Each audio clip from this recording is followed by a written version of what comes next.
Breaking free from comfort zone. Ben had always played it safe. He had a steady job, a stable routine, and he felt comfortable in his life. While many people around him were talking about taking risks, changing careers, or trying new things, Ben was content with what he had. He wasn't unhappy, but deep down, he felt like there was something more he could be doing. The idea of stepping out of his comfort zone scared him. He worried about failing, about making mistakes, and about the unknown. One day, Ben met Emma at a networking event. Emma was a life coach who specialized in personal development. Her passion for helping people achieve their goals was obvious, and she had an energy that drew people in. Ben was intrigued by her approach, but was unsure if her methods would be the right fit for him. "Ben, I can tell you're a thoughtful person who has a lot of potential," Emma said when they were talking. "But I sense that you're holding yourself back. You've been playing it safe for a long time. What's stopping you from taking the next step in your personal and professional growth?" Ben hesitated. "I guess I'm just afraid of failure," he admitted. "I'm not sure what will happen if I take a risk. What if I fail? Or what if I'm not good enough?" Emma smiled gently. "It's normal to feel that way. But what if I told you that failure isn't the worst thing that could happen? Failure is simply a learning opportunity. The real danger is not trying at all, staying stuck in the same place because you're too afraid to take action." Ben thought about this. He had always been afraid of making mistakes. But Emma's words made him realize that staying in his comfort zone wasn't helping him grow. He wasn't moving forward, and that was holding him back from achieving the things he really wanted. "I think I understand," Ben said slowly. "But how do I start? How do I take that first step out of my comfort zone?" Emma's eyes lit up. "Start small.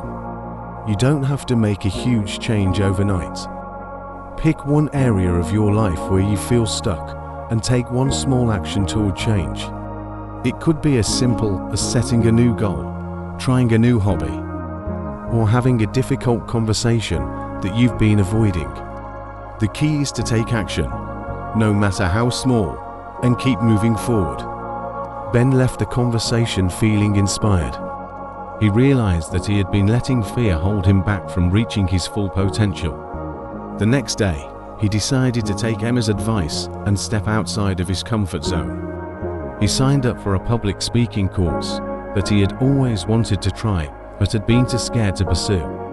It wasn't easy at first, and Ben felt nervous during his first few presentations. But as the weeks went by, he started to feel more confident.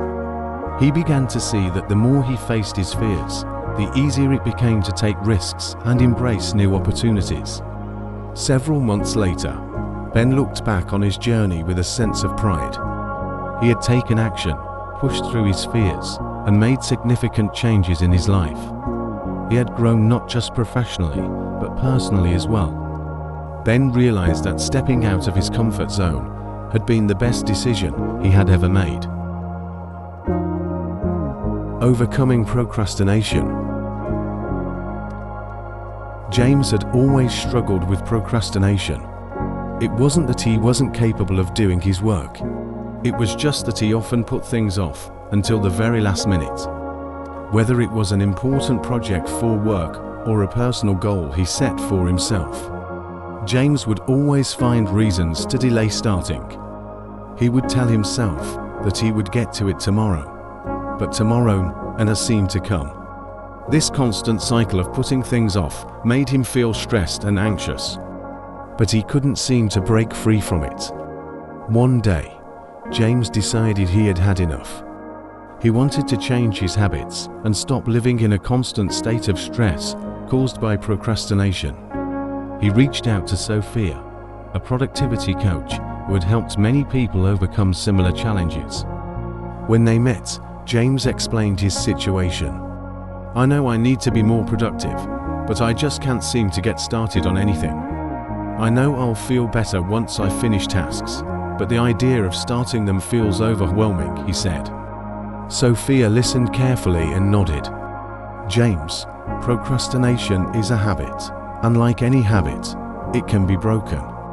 The first step is understanding why you're procrastinating in the first place. James thought for a moment. I think it's because I feel overwhelmed. When I look at a big project, it just seems too much, and I don't know where to start. Sophia smiled. That's a common reason for procrastination. When a task seems too big or difficult, we avoid it because it feels like it'll take too much effort. The key is to break it down into smaller, more manageable steps. Start with one small task and focus on completing just that part. This will help you build momentum and make it feel less overwhelming. James listened intently. So, instead of looking at the whole project, I should focus on one small thing at a time. Exactly, Sophia replied. Also, you need to change your mindset. Don't think of tasks as something to dread. Try to view them as opportunities to improve and grow. The longer you delay, the more stress you create for yourself. Taking action, no matter how small, will help you feel more in control. Sophia then helped James create a plan to tackle his tasks. She suggested using a time management technique called the Pomodoro technique, where he would work for 25 minutes, then take a 5-minute break. This would help him stay focused and avoid feeling overwhelmed by long, uninterrupted work sessions. For the next few weeks, James followed the plan. He started breaking his projects into smaller steps, focusing on one thing at a time, and using the Pomodoro technique to stay productive. At first, it was difficult. He had to push himself to get started, but once he did, he found that he could work more efficiently than before. As time went on, James began to feel more confident. He wasn't perfect, but he noticed that he was procrastinating less and getting more done. He also realized that the more he completed tasks, the easier it became to take action on the next one. The cycle of procrastination had begun to break, and he felt proud of the progress he had made. One afternoon, after completing an important project ahead of schedule, James reached out to Sophia. I can't believe it, he said, excited. I finished a project early for the first time in months. The strategies you gave me really helped. Sophia smiled, proud of him. That's great, James. You've learned how to break tasks down and focus on one small step at a time. Keep practicing these habits, and you'll continue to see progress. James knew that overcoming procrastination wasn't something that would happen overnight, but he was determined to keep using the strategies he had learned and continue improving his productivity. The feeling of accomplishment from completing tasks on time was far more rewarding than the temporary relief of procrastination. The power of setting goals. Lucas had always dreamed of starting his own business. He had so many ideas, but never seemed to get around to taking the first step. He would talk about his plans with friends, but the more he thought about starting his own company, the more overwhelmed he felt. He didn't know where to begin or how to turn his dreams into reality. For years, he kept putting it off, thinking that one day the perfect opportunity would come. One afternoon, Lucas met Sarah, a business coach who had helped many aspiring entrepreneurs build their businesses. Over coffee, Lucas shared his struggles with her. I have so many ideas, but I can never seem to get started. I don't know where to begin, and I'm scared that I'll fail if I try. Sarah listened carefully. I understand, Lucas. It's easy to feel overwhelmed when you have big dreams, but the key is to break those dreams down into clear, achievable goals. Instead of thinking about everything all at once, focus on one step at a time. Lucas looked at Sarah, unsure. But how do I even know where to start? There's so much to think about. Sarah smiled. Let's start by setting some small, clear goals. You need to define what success looks like for you. What is one thing you can do right now to move closer to your dream? Lucas thought for a moment. I guess I could start by doing some research on the industry I want to enter. I could look up what it takes to start a business in this field and learn more about my target audience.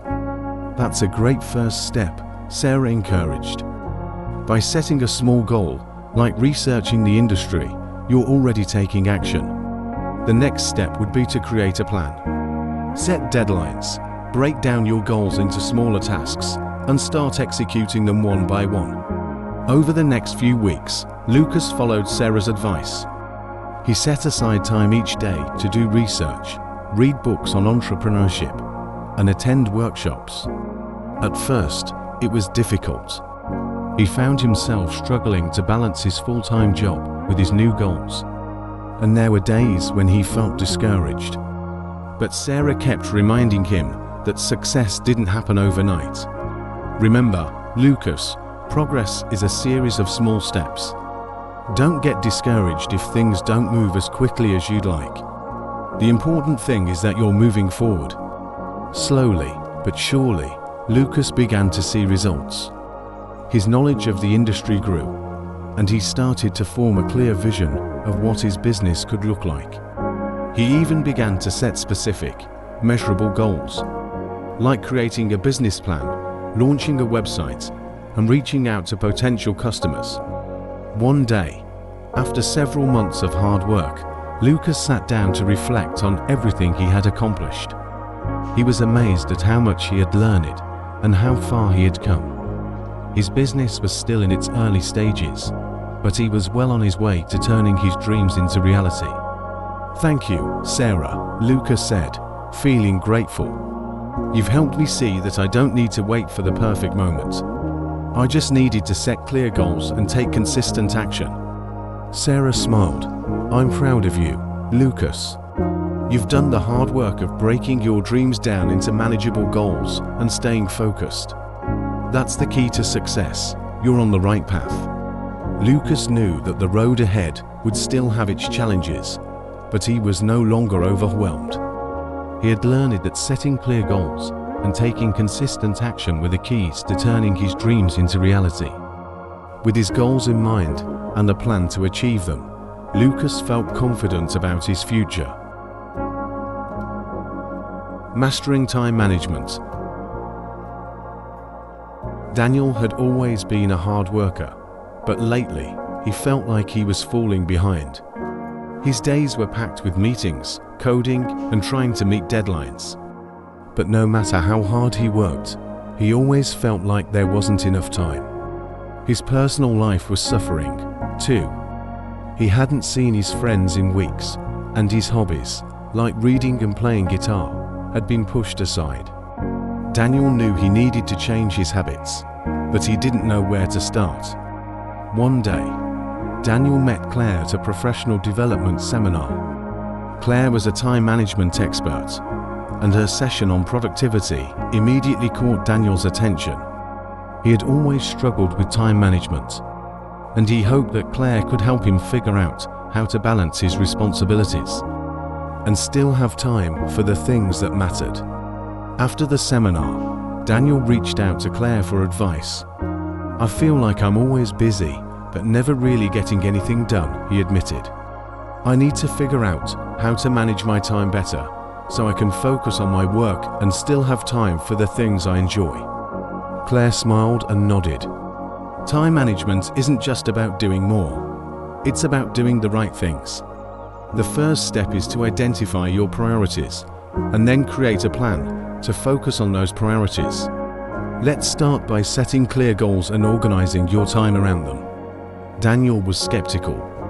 "I've tried making lists before, but I still feel like I'm overwhelmed. How do I make sure I stay focused and actually get things done?" Claire explained. "The key is to break your tasks into smaller, manageable steps, and to create a schedule that works for you. Instead of trying to do everything at once, focus on one task at a time. We can use a technique called time blocking, where you set aside specific blocks of time for each task, and you don't move on to the next task until the block is complete. Daniel thought about it. That sounds like a good idea. But what if I get distracted or don't have enough time for everything? Claire reassured him. It's important to be realistic about your time. You can't do everything in one day, and that's okay. The goal is to be consistent, not perfect. If you make time for your priorities and focus on one task at a time, you'll find that you have more control over your day. Claire helped Daniel create a weekly schedule. They started by listing his top priorities, his work projects, personal goals, and time for rest. Then, they allocated specific blocks of time for each activity, making sure to include breaks and time for self-care. At first, Daniel was unsure.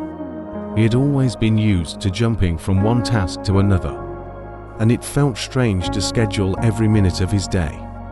But as he followed the plan, he started to notice changes. He was more focused during his work hours, and he was actually able to finish his tasks more quickly. For the first time in a long time, he had free time in the evenings to relax, read, and spend time with friends. A few weeks later, Daniel checked in with Claire. I can't believe how much more productive I've become. I used to feel like I was constantly chasing after time, but now I feel like I'm in control. Time blocking really works. Claire smiled. I'm so glad to hear that, Daniel.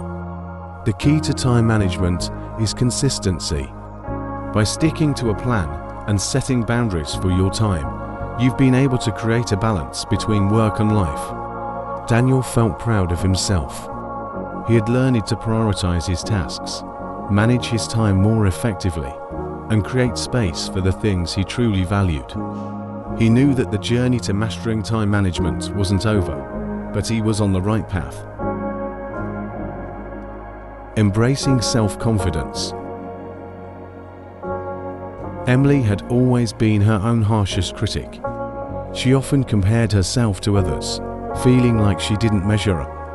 At work, she was always second-guessing her decisions, wondering if she was good enough to succeed. Despite her hard work and achievements, she couldn't shake the feeling that she wasn't as capable as those around her. One day, Emily decided to talk to Tom, a colleague and mentor who she admired. Tom had always been confident and seemed to handle challenges with ease. She asked him for advice, hoping he could help her build her self-esteem. Tom, Emily began, I've been struggling with self-doubt lately. I'm constantly questioning my abilities, and it's affecting my work. How do you stay so confident? Tom listened carefully and then smiled. Emily, I've been where you are. I used to doubt myself all the time, too. But over time, I learned that confidence isn't something you're born with. It's something you build. It comes from taking action, accepting that mistakes will happen, and trusting yourself. Emily was curious. But how do I start trusting myself? It's hard to feel confident when I constantly feel like I'm not good enough. Tom leaned forward. Start by recognizing your strengths. What are you good at? What achievements are you proud of? Write them down. When you focus on what you've accomplished and the skills you've developed, you'll see that you've already proven yourself capable. Emily thought about it for a moment. She hadn't taken time to reflect on her successes. She had always been too focused on what she hadn't achieved yet. Tom continued, another important step is to challenge your inner critic. When that voice in your head tells you that you're not good enough, stop and question it. Ask yourself, is this really true? Chances are, it's not. Tom also gave Emily a few tips on how to build her confidence at work. Take on projects that stretch your abilities, even if they scare you a little. The more you push yourself outside your comfort zone, the more you'll prove to yourself that you're capable. And remember, it's okay to make mistakes. They're just opportunities to learn and grow. Emily took Tom's advice to heart. Over the next few weeks, she made a conscious effort to focus on her strengths and accomplishments. She started writing down her achievements and reading them whenever she felt uncertain. She also took on more challenging tasks at work, even if they made her nervous.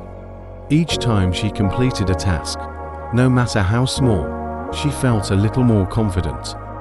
One day, after successfully leading a team project, Emily felt a surge of pride. She realized that she had come a long way from the self-doubt that once held her back.